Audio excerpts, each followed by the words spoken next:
Good evening from New York. I'm Chris Hayes. The three faces of the modern conservative movement and Republican Party are dragging each other further and further along a downward spiral. 2 months ago, the official Twitter account of the Republicans of the House Judiciary Committee posted a simple message, an endorsement, a proclamation, a manifesto in tweet-length form, if you will, which, if you were here with us last night, I argue, defined and defines the current Republican Party better than Jim Jordan probably ever intended to. Kanye, Elon, Trump. They were finally forced to delete that tweet yesterday after Kanye West's months-long anti-Semitic meltdown reached a fever pitch on Alex Jones' far-right streaming show, where West, donning a black hood, similar to those he's periodically worn in public for years, ignored repeated opportunities to distance himself from extremist movements, instead explicitly praising Adolf Hitler and the Nazis on multiple occasions. It was disgusting stuff. He's been doing this for a while now. When he sat down for a fawning softball interview with Tucker Carlson two months ago, Tucker praised the rapper as something of a conservative thought leader. Why? Well, because Kanye appeared at Paris Fashion Week in a White Lives Matter t-shirt. Now, Kanye West also spewed a bunch of anti-Semitic stuff in that very interview, but no one knew it at the time because Tucker Carlson edited Kanye West's anti-Jewish comments out of the final product, hiding that side of this conservative thought leader from the Fox News audience. Now, some Republicans and conservative groups, not Tucker, notably, are basically tripping over themselves to condemn the guy who was talking about how much good Hitler did, and we can't look at only the bad parts of Hitler, that guy, who 2 months ago they were heralding as the future of their movement. Now, this put Kanye's buddy and fellow Republican hero Elon Musk in a difficult position. You see, Musk recently purchased Twitter, and he's been making a very big public show of committing himself to a form of free speech absolutism, which in this case mostly means restoring the accounts of trolls and bigots and just today a literal neo-Nazi. But Kanye decided to see how far he could push it, and he called Elon's bluff. It's like watching two stoned people argue in a dorm late at night.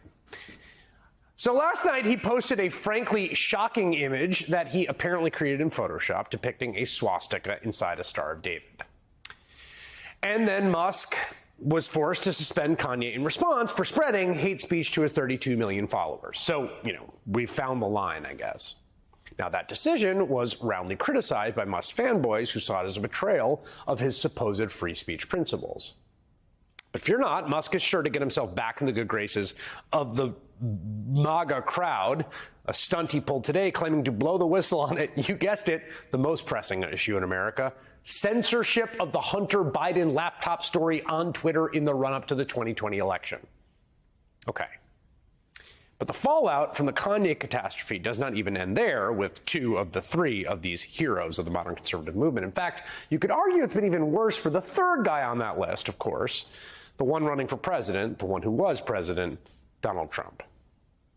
You may recall that the latest Kanye news cycle actually began last week when it was revealed that the rapper dined at Mar-a-Lago with Trump and brought with him Nick Fuentes, an avowed white supremacist, Holocaust denier, who, as the January 6th committee reminded us, was an organizer and key player in the January 6th insurrection.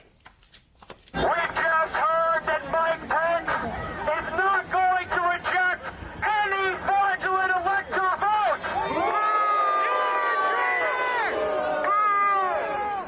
That's right. You've heard it here first. Mike Pence has betrayed the United States of America.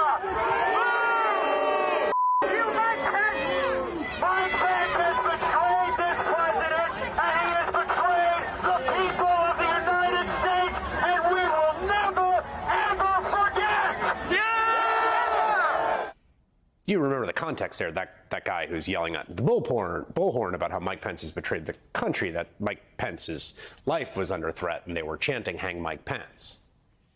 Now, the reasons for that dinner that Nick Fuentes was at and Kanye went to in Mar-a-Lago was apparently to take Trump to task for being insufficiently loyal to the seditionists who have been charged with crimes related to January 6th. It was the fact that I walked in with intelligence. So Trump is really impressed with Nick Fuentes.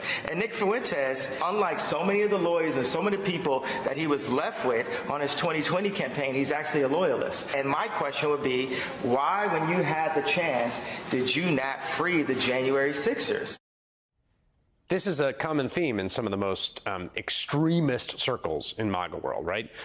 Trump has abandoned the insurrectionists. Fuentes himself has been very critical of Trump's 2024 campaign kickoff, fearing he's going soft, calling the ex-president's speech a total disappointment. And we know that Trump takes this kind of criticism to heart. When people tell him he's losing the base, he will do anything, because he needs people like Kanye and Fuentes and the people that listen to him, and more importantly, their fans, on his side if he wants to win the Republican primary. And wouldn't you know it, Trump caved. Sure seems like he took the advice of the anti-Semites he had dinner with. Last night, a far-right group held a fundraiser for January 6 insurrectionists, featuring none other than Georgia Republican Congresswoman Marjorie Taylor Greene. She has made freeing the seditionists something of her pet political project over the last 2 years. The event featured testimony from the likes of Steve Bannon, currently facing possible jail time, as well as the wife of Oath Keeper Thomas Caldwell, who just this week was convicted by a jury of obstructing an official proceeding for his role in the attack on the Capitol. Caldwell was one of the 5 people charged with seditious conspiracy, but one of the 3 who was acquitted.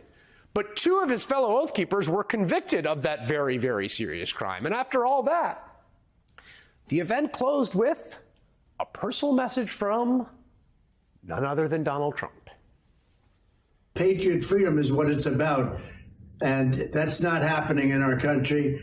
What they've done to torment people and go after people like never before, I don't think anything like this has ever happened in our country before, certainly not to this extent. It's a very unfair situation, and we're going to be, as you know, looking about it and talking about it very, very strongly in the coming weeks, months, and over the next period of a year, year and a half during the campaign. People have been treated unconstitutionally, in my opinion, and very, very unfairly. And we're going to get to the bottom of it. And you know what I've said. I take it very seriously. I have never seen anything like it. Say what you will about the guy. He clearly did his homework before giving that address. Now, I don't think people have tracked this, so let me just recap here, because there's so much bizarreness that it's hard to sort of follow threads. So here's what happens. Kanye goes to Mar-a-Lago to sort of challenge Trump a bit, right? Thinks he's sort of lost his way. He says he told Trump that he was not being loyal enough to the insurrectionists, not loyal enough to the base, to his most diehard and extremist fans. And then just days later, Trump sends a message of support to a group attempting to paint the insurrectionists as political prisoners and looking to free them. And that's the larger issue here, not just the fact that Republican voters and celebrities are embracing a fundamentally antisocial and authoritarian theory of politics that seeks, above all else, to punish their perceived enemies, but that Republican politicians are trying to wield power to that same end. Because in a month, Republicans will take control of the House of Representatives. That means that staffer who is in the minority of the House Judiciary Committee who tweeted that will be in the majority with subpoena power. And we're about to see exactly what this looks like in practice. Marjorie Taylor Greene has reportedly pressured Kevin McCarthy into pushing ahead with investigations into the treatment of January 6 defendants. There's already been talk of impeaching Attorney General Merrick Garland over the Justice Department's investigation into Trump's potentially criminal conduct. And the same Judiciary Committee Republicans who sent the Kanye Elon Trump tweet will be leading the charge.